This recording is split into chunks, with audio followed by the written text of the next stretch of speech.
তৃণমূলে গৃহদাহ, জাহাঙ্গীরের চরম অপ্রস্তুত তৃণমূল। কেন? মমতা বিধায়কদের যে বৈঠক, সেখানে জাহাঙ্গীর প্রসঙ্গ উঠলে কি হয় সেখানে? জাহাঙ্গীর নিয়ে কি দল কোনো সিদ্ধান্ত নিতে পারলো? আবির ঘোষাল জানাতে পারবেন। আবির, দেখো, দলের তরফ থেকে একটা বিবৃতি প্রকাশ করা হয়েছিল এবং সেই বিবৃতিতে উল্লেখ করা হয়েছিল যে জাহাঙ্গীর যে সিদ্ধান্ত নিয়েছে সেটা একেবারেই তার ব্যক্তিগত সিদ্ধান্ত।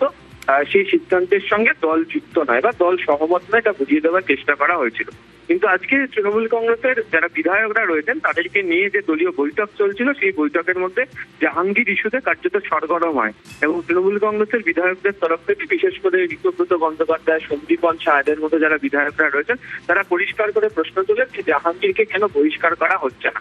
জাহাঙ্গীর যে ধরনের আচরণ করেছে, সেই আচরণের কারণে দলের বাকি নেতা, বিধায়ক, কর্মী যারা রয়েছে, যারা প্রত্যেকদিন এখনো পর্যন্ত কাজ করছে, তাদেরকে অস্বস্তির মধ্যে পড়তে হচ্ছে এবং কার্যত তারা আজকে বক্তব্যের মধ্যে বুঝিয়ে দেওয়ার চেষ্টা করেছেন যে জাহাঙ্গীর দলের এক শীর্ষ নেতার ঘনিষ্ঠ, তার জায়গাতে সেই শীর্ষ নেতাকে নিয়ে প্রচারণা করেছেন। ফলে এক্ষেত্রে জাহাঙ্গীর যে আচরণ করেছে, সেই আচরণের ক্ষেত্রে যদি দায় কোনোভাবে যদি দলের না থাকে, তাহলে দলের তরফ থেকে তাকে এক্ষুনি বহিষ্কার করা হোক, কারণ তার এই আচরণের কারণে বাকিদের সমস্যা তৈরি হচ্ছে।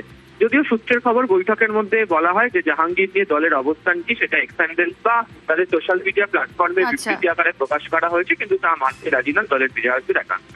ওকে।